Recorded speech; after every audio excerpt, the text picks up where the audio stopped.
নিজের ছেলেকে আব্বু এবং মেয়েকে আম্মু সম্বোধন করে ডাকা যাবে কিনা? কেউ আগে কখনো খারাপ কাজ করেছেন, এখন সেগুলো ছেড়ে দিলে কি জান্নাতে পাবে? মহিলারা কি কবরস্থানে যেতে পারবেন এবং কবর জিয়ারত করতে পারবেন? জান্নাতে আমার ওয়াইফকে কি আমি পাবো? আল্লাহ না করুন, আমি যদি জাহান্নামবাসী হই আর আমার স্ত্রী যদি জান্নাতবাসী হন, তাহলে আমার স্ত্রী কি অন্য কারোর হয়ে যাবে? এমন আমলের কথা বলেন যে আমল করলে আমার ওয়াইফ অন্য কারোর জন্য জায়েজ হবে না। পারফিউম ব্যবহার করা মহিলাদের জন্য হারাম, কিন্তু বাইরে যাওয়ার পর অনেকের ঘামের গন্ধ আসে, এটা অনেকের অসুবিধা হয়, সেক্ষেত্রে করণীয় কি? প্রত্যেক সালাতেই কি সানা পড়তে হবে নাকি শুরুতে একবার পড়লেই হবে? ইস্তেঞ্জার পর কি টিস্যু ব্যবহার করা বিরাত? আল্লাহ রাসূল সাল্লাল্লাহু আলাইহি ওয়াসাল্লাম তো টিস্যু ব্যবহার করেন। স্বামীকে খুশি করার জন্য ফর্সা হওয়ার ক্রিম ব্যবহার করা যাবে কিনা? মৃত ব্যক্তির লাশ, বিশেষ করে মহিলার লাশকে ভিডিও কনফারেন্সের মাধ্যমে দূর দূরান্তের আত্মীয় স্বজনকে দেখানো যাবে? ওযু ছাড়া নাপাক অবস্থায় সালাম দিলে কি সওয়াব পাওয়া যাবে? খাওয়ার সময় সালাম দেওয়া যাবে কিনা? নামাজ অবস্থায় ওযু চলে যেতে চায়, এমন অবস্থায় ওযু আটকিয়ে রেখে নামাজ আদায় করা যাবে কি? 4 রাকাত নামাজের বদলে 3 রাকাত পরে সালাম ফিরালে কি করণীয়? এটা পরে মনে পড়েছে। ছোট বাচ্চার প্রসাব গায়ে লাগলে কি নামাজ হবে? অমুসলিমদের সালাম দেওয়া যাবে কিনা? ওযু নষ্ট হয়ে গেলে আবার ওযু করে মোজার উপর মাসা করলে কি হবে? বংশের কেউ যদি সুসাইড করে মারা যায়, তার জন্য পরিবারের এবং বংশের অনেকে জাহান্নামে যাবে, কথাটা কি সত্য? আর যারা সুইসাইড করবে তারা কি কখনো জান্নাতে যেতে পারবে না?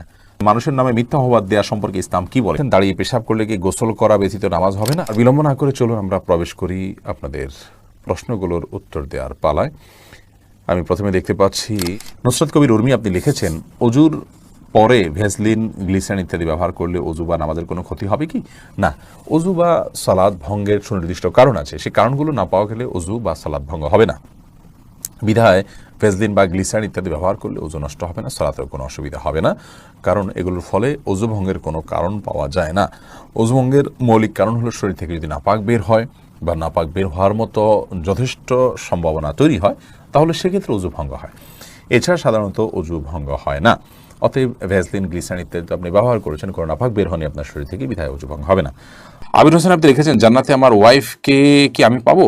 আল্লাহ না করুন, আমি যদি জাহান্নামবাসী হই আর আমার স্ত্রী যদি জান্নাতবাসী হন, তাহলে আমার স্ত্রী কি অন্য কারোর হয়ে যাবে? এমন আমলের কথা বলেন যে আমল করলে আমার ওয়াইফ অন্য কারোর জন্য জায়েজ হবে না। দেখুন ভাই আবির, স্বামী স্ত্রী পরস্পরের প্রতি ভালোবাসা থেকে আমরা এই ধরনের প্রশ্ন করে থাকি, কিন্তু আমাদের মনে রাখতে হবে যে এই দুনিয়ার ভালোবাসা, এই দুনিয়ার মমতা, এগুলো আমাদের এখন অনেক বড় মনে হচ্ছে আমাদের কাছে। কিয়ামত সম্পর্কে আল্লাহ তাআলা বলেছেন যে ইন্না জালজালাতাস সাআতি শাইউন আযীম ইয়াওমা তারাউনাহা তাযহালু কুল্লু মুরজিআতিন আম্মা আরদাআত। মহাপ্রলয় যে হবে, কিয়ামত বা আপনার হিসাব দিবস তো অনেক পরে, সেটির যে সূচনা হবে মহাপ্রলয়ের মাধ্যমে, সেই মহাপ্রলয় সম্পর্কে আল্লাহ তাআলা বলেছেন এটা বিশাল বড় একটা বিষয় হবে। এত বড় বিষয় হবে যে দুগ্ধ দানকারিণী মা নিজের দুধ দেওয়া সন্তান কথা ভুলে যাবেন এর ভয়াবহতায়, এবং গর্ভধারণকারী মার গর্ভে সন্তান আছে সে কথা ভুলে যাবেন ভয়াবহতার কারণে। ভয়াবহতাটা কোন পর্যায়ে চলে যাবে, এইসব ভালোবাসা এগুলো গৌণ হয়ে যাবে তখন যদি ওই পরিস্থিতির মুখোমুখি আমরা পড়ি। তো সেজন্য আমরা ওই পরিস্থিতির কথা আঁচ করতে না পারার কারণে আমাদের কাছে আমাদের ভালোবাসাটা বড় হচ্ছে বা বড় করে আমরা দেখছি। এই কথা বলার উদ্দেশ্য হলো যে আমরা যারা চিন্তা করছি যে একসাথে থাকার ব্যবস্থা হোক, সেটা আমরা করি, তো এর চাইতে বেশি আমাদের চিন্তা করা উচিত যেন আমি জাহান্নামে না যাই। আমার আল্লাহ না করুক জাহান্নামের ফয়সালা যদি হয়, তাহলে সেক্ষেত্রে একসাথে থাকা না থাকা এগুলো আমার মাথায় আসবে না, এগুলোর চেয়ে অনেক বড় বিষয় ঘটে যাবে। বিধায় আমাদের চেষ্টা থাকা উচিত জান্নাতে যাওয়ার। আর হ্যাঁ, এটাই হলো একমাত্র উপায় যে আপনারা উভয় জান্নাতে যাওয়ার মতো কাজ অব্যাহতভাবে করতে থাকবেন, জাহান্নাম থেকে মুক্ত থাকার কাজগুলো করতে থাকবেন, অর্থাৎ উভয় যাতে জান্নাতে যান সেই চেষ্টা করতে থাকবেন। এটাই হলো একমাত্র আমল। এর মাধ্যমে ইনশাআল্লাহ বিদিনিল্লাহ আল্লাহ তাআলা আপনাদের উভয়কে সেখানে সম্মিলন ঘটাবেন। এর বাইরে স্বামী স্ত্রী একজন জাহান্নামে গেলে আরেকজন জান্নাতে গেলে তার কি হবে, তার অন্য কারোর হয়ে যাবেন কিনা তিনি, এ বিষয়ে কোরআন হাদিসে আলাদা করে কোনো কিছু বলা নেই। এর প্রকৃত স্বরূপ কি হবে সেটা একমাত্র আল্লাহ রাব্বুল আলামিন ভালো জানেন। আলামুল গায়বের বিষয়, অদৃশ্যের জগতের বিষয় কি হবে না হবে আমরা ধারণা করে কোনো কথা বলতে পারি না। তবে আল্লাহ রাব্বুল আলামিন যা ফয়সালা করবেন সেটাই হবে, এবং আমি যদি আল্লাহকে সন্তুষ্ট করে দুনিয়া থেকে যেতে চাই তো আমার চাওয়ার বাইরে কিছু হবে না ইনশাআল্লাহ তাআলা।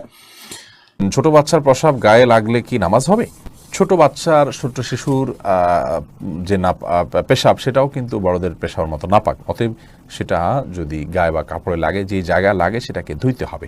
পার্থক্য এতটুকু, যদি দুগ্ধপোষ্য ছেলে শিশু হয় তাহলে তার পেশাবের ছিটা যেহেতু অনেক বেশি ছড়ায় না কন্যা শিশুর তুলনায়, এজন্য তার পেশাবের উপর পানি ছিটা দিলে সেটা যথেষ্ট হয়ে যাবে। আর কন্যা শিশু যদি হয়, সেটা যেহেতু তার পেশাব যেহেতু একটু ছড়ানোর আশঙ্কা বেশি থাকে, এবং আরও নানা কারণে অনেক কারণ এবং রহস্য আছে যেগুলো আমরা জানি না, তো সেগুলোর ভিত্তিতে কন্যা শিশু হলে, সে দুগ্ধপোষ্য হলেও যে জায়গায় লাগবে তার পেশাব, সেই জায়গাটা কাপড়ের জাস্ট ওই অংশটুকু ধুয়ে নিলে পাক হয়ে যাবে। খোলাসা কথা হলো যে ছোট বাচ্চাদের পেশাব যদি কাপড়ে লাগে কিংবা শরীরে লাগে, সেটা নাপাক জান্নাতে যেতে পারবে না? অবশ্যই পারবে, যদি আল্লাহ তাআলা তাদেরকে মাফ করেন। তবে সুইসাইড করাটা গুনাহ, কবিরা গুনাহ, অপরাধ কর্ম করতে করতে মারা গেলেন, এই বিষয়টি অত্যন্ত জঘন্য এবং গর্হিত। আল্লাহ চাইলে তাকে মাফ করতে পারেন। আর কেউ সুইসাইড করে মারা গেলে তার পরিবারে কেউ জানাতে যাবে না, সবাই জাহান্নামে যাবে, এটি একেবারেই অনর্থক কথা। কারণ আল্লাহ তাআলা কোরআনে কারীমে বলেছেন, ওয়া আল্লা তাজিরু ওয়াজিরাতুন ভিজরা উখরা, একজনের পাপের বোঝা অন্যজন কখনো বহন করবে না। আল্লাহ তাআলা এটি কাউকে চাপিয়ে দেন না, বিধায় এই কথা সত্য নয়। ওমর ফারুক আপনি লিখেছেন, অজু নষ্ট হয়ে গেলে আবার অজু করে মোজার উপর মাসা করলে কি হবে? অজু যদি নষ্ট হয়ে যায়, নতুন করে অজু করেছেন, পরিপূর্ণ অজু করেছেন, সে অজুতে পাও ধুয়েছেন, এরপরে আপনি যদি মোজা পরেন, সে মোজার উপরে আপনার বাসাবাড়ি থাকলে 24 ঘন্টা পর্যন্ত যতবার অজু করবেন, আর মোজা না খুলে পাও ধোয়ার পরিবর্তে মোজার উপরে এভাবে ভেজা হাত টেনে দিয়ে মাসা করলে চলবে। শর্ত হলো মোজা চামড়ার হতে হবে, অথবা এমন কাপড়ের মোজা হতে হবে যেটা অত্যন্ত শক্ত, অত্যন্ত মজবুত। এমন না হয় যে মাসা করলেন আর ভিতরে ভিজে গেল, কিংবা মোজা পরলেন তো আপনার চামড়া দেখা গেল এত পাতলা বা খুব বেশি ঠুনকো। বরং খুব মজবুত ধরনের কাপড়ের মোজা যদি হয়, যেটা পরে দীর্ঘ পথ হেঁটে যাওয়া যায়, এরকম মোজার উপরে মাসা করা জায়েজ হবে। এস এ হাবিব, আপনার প্রশ্নটি আপনি লিখেছেন, নিজের ছেলেকে আব্বু এবং মেয়েকে আম্মু সম্বোধন করে ডাকা যাবে কিনা? স্নেহের জায়গা থেকে বা মমতা করে তাদেরকে আব্বু বা আম্মু ডাকতে কোনো অসুবিধা নেই। এটা রূপকার্থে আব্বু আম্মু ডাকা হয়।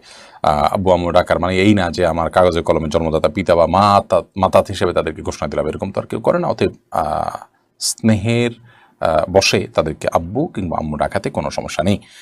সুমন আহমেদ আপনি লিখেছেন, 4 রাকাত নামাজের বদলে 3 রাকাত পরে সালাম ফিরালে কি করণীয়? এটা পরে মনে পড়েছে। ফরজ নামাজ যদি 4 রাকাত যায়, 3 রাকাত সালাম ফিরে ফেলেন, তৎক্ষণাৎ মনে পড়লে তো আরেক রাকাত পরে শেষে তাসাহুদ নামাজ হয়ে যাবে। কিন্তু আপনি উঠে চলে গেছেন, অন্য কাজ করছেন, তারপরে মনে পড়েছে, তাহলে আবার আপনাকে সে সালাত আদায় করতে হবে। এরপরে আব্দুল মা এই আইডি থেকে আপনি লিখেছেন, মাথার চুল কি কালার করা সম্পর্কে ইসলামের শরীয়ত কি বলে? মাথার চুল কালার করতে পারেন, বিশেষ করে সাদা যখন হয়ে যায়, তখন নবী করিম সাল্লাল্লাহু আলাইহি ওয়াসাল্লাম এর হাদিস অনুযায়ী এটাকে কালার করাটাই হলো উচিত এবং সুন্নাহ। তিনি বলেছেন, ইহুদিরা সাদা চুল রাখে, তোমরা এটাকে কালার করবে, ওয়াজান্নিবুস সাওয়াদ, তবে তোমরা কালো কালার থেকে বিরত থাকবে। অতএব মেহেদি বা এই জাতীয় কোনো ন্যাচারাল কোনো কিছু যদি আপনি কালার করতে পারেন, সেটা সুন্নাহ। নাইমা সুলতানা আপনি লিখেছেন, অজু করার পর সাবান ব্যবহার করলে অজু হয় কিনা? অজু হবে, কোনো অসুবিধা নেই। সাবানের ব্যবহার করলে অজু ভঙ্গের কোনো কারণ হয় না। শেখ আফরোজা নিজম আপনি লিখেছেন, কেউ আগে কখনো খারাপ কাজ করেছেন, এখন সেগুলো ছেড়ে দিলে কি জান্নাতে পাবে? অবশ্যই সেগুলো ছেড়ে দিয়ে সেগুলোর জন্য যদি আল্লাহর কাছে মাপ চান, তওবা করেন, ইনশাআল্লাহ বিদিনিল্লাহ আপনি তার মধ্যে দিয়ে তিনি জান্নাতে যেতে পারেন। হারুন রশিদ লিখেছেন, বিবাহের পূর্বে উভয়ের সম্মতিতে শারীরিক সম্পর্কের বিধান কি? বিবাহের পূর্বে যদি উভয়ের সম্মতিতে শারীরিক, দূরের অন্য কোনো মানুষের নাক পর্যন্ত যায় না, জাস্ট দুর্গন্ধ দূর করতে পারে, এইটুকু আপনি ব্যবহার করবেন। দিলেরিয়া আরিফ আপনি লিখেছেন, স্বামী যদি স্ত্রীকে লক্ষ্মী বলে ডাকে, এতে কি গুনাহ হবে? না, এতে গুনাহ হবে না। তবে লক্ষ্মী এটা হিন্দুদের দেবতার নাম হওয়ার কারণে এইভাবে এটাতে না ডেকে এটা বোঝায় এরকম অন্য কোনো কিছুতে ডাকা ভালো। তাছাড়া কারোর প্রতি ভালো লক্ষণ আছে, এসব গুলোর ভিত্তিতে অনেক সময় লক্ষ্মী বলা হয়। তো এই সমস্ত দৃষ্টিকোণ থেকে লক্ষ্মী বলা জায়েজ নয়। এমনিতেই আপনার আদর করে কেউ লক্ষ্মী বলে ফেললো, ওইরকম কোনো দৃষ্টিভঙ্গি তার নাই বা মাথায়ও তার সেটি নাই, তাহলে সেক্ষেত্রে তিনি গুনাহগার হবেন, ব্যাপারটি সেরকম নয়। তবে যে শব্দের ব্যবহার ভিন্নধর্মী মানুষরা বিভিন্ন বিশ্বাস থেকে করে থাকে, সেটার বিকল্প শব্দ থাকলে আমরা সেটি ব্যবহার করা অবশ্যই ভালো। ইসরাজান আপনি লিখেছেন, স্বামীকে খুশি করার জন্য ফর্সা হওয়ার ক্রিম ব্যবহার করা যাবে কিনা? ফর্সা হওয়ার ক্রিম সম্পর্কে আগে আমরা বলেছি, এটা থেকে আদতেই কি পরিপূর্ণ মানুষের রং চেঞ্জ হয়ে যায় কিনা। যদি পূর্ণ রং চেঞ্জ হয়ে মানুষের আকৃতি পরিবর্তন হয়ে যায়, তাহলে সেটা তো জায়েজ নয়। আর হালকা একটু ফর্সা দেখায়, এরকম যদি হয় তাহলে সে করা যেতে পারে। আব্দুল্লাহ মামুন আপনি লিখেছেন, কেউ হারাম টাকা দিয়ে ঘর তৈরি করলে সেই ঘর থেকে যে ভাড়া আসে, এটাকে হারাম হবে? হারাম টাকা দিয়ে যদি ঘর তৈরি করেন, টাকাটার মালিক যদি আরেকজন হয়, তাহলে তার ভাড়াটাও তো অবশ্যই হারাম হবে, জায়েজ হবে না। হোসেন স্বপন আপনি লিখেছেন ওযু ছাড়া নাপাক অবস্থায় সালাম দিলে কি সওয়াব পাওয়া যাবে? যাবে, কোনো অসুবিধা নেই, নাপাক অবস্থায় সালাম দেওয়া যায়। এমনি শামসুল ইসলাম তুহিন লিখেছেন আমি কিছু টাকা রাস্তায় পেয়েছি, আমি চেষ্টা করা সত্ত্বেও মালিক খুঁজে পাইনি, এখন আমি টাকাটা কি করব? কোনো গরিবকে দান করে দিবেন? নিজে গরিব হলে আপনি খেতে পারেন, তবে মালিক খুঁজে পাওয়ার জন্য আপ্রাণ চেষ্টা আপনার করতে হবে। যদি টাকাটা উল্লেখযোগ্য হয়, আর যদি অনেক অল্প স্বল্প হয়, তাহলে এটার জন্য খুব বেশি আপ্রাণ চেষ্টা না করে আপনি গরিব দুঃখীকে দান করে দিতে পারেন। মারিয়াম মেমো আপনি লিখেছেন স্বামীর জন্য বা নিজের জন্য মুখে কৃত্রিম তিল বসানো যাবে কি? পরপুরুষ না দেখলেও কি গুনাহ হবে? আল্লাহ সৃষ্টিতে পরিবর্তন করা যায় না, লা তাবদীলা লিখালকিল্লাহ। এই জন্য এই ধরনের তিল, কৃত্রিম তিল স্থাপন, এটা নিজের রূপকে অনেকটা পরিবর্তন করার শামিল, সেই জন্য এটি জায়েজ হবে না। সবজল হোসেন এআইডি থেকে আপনি লিখেছেন সহবাসের সময় শরীরে যে কাপড় থাকে সেটা পরে নামাজ হবে কিনা? যদি সেখানে কোনো নাপাক না লাগে, ওইটা পরে নামাজ হবে। যদি আপনি এটাকে আলতোভাবে এমনভাবে রাখেন যে সেখানে কোনো নাপাক লাগলো না, তাতে কোনো অসুবিধা নেই, নামাজ হয়ে যাবে। সোহানুর রহমান শিহাব আপনি লিখেছেন খাওয়ার সময় সালাম দেওয়া যাবে কিনা? খাওয়ার সময় সালাম দেওয়া নেওয়াতে মৌলিকভাবে কোনো অসুবিধা নেই, যদি ডিস্টার্ব ফিল না করেন যাকে সালাম দিয়েছেন তিনি, তাহলে সেক্ষেত্রে খাওয়ার ফাঁকে ফাঁকে আমরা কথা বললে সেটা যেরকম নাজায়েজ নয়, ঠিক সালাম আদান প্রদান করলেও সেটা নাজায়েজ নয়। আমরা অনেকে মনে করি খাওয়া আর ইবাদত করা সমান, খাওয়া আর নামাজ পড়া সমান, এরকম অনেক মুখরোচক কথা বা অনেক বলি আমরা শুনতে পাই, এগুলোর কোনো ভিত্তি নেই। নামাজ এরকম কথা বলা যায় না, সালাম দেওয়া যায় না, খাওয়ার সময় এরকম কথা বলা যাবে না, বোবার মতো বসে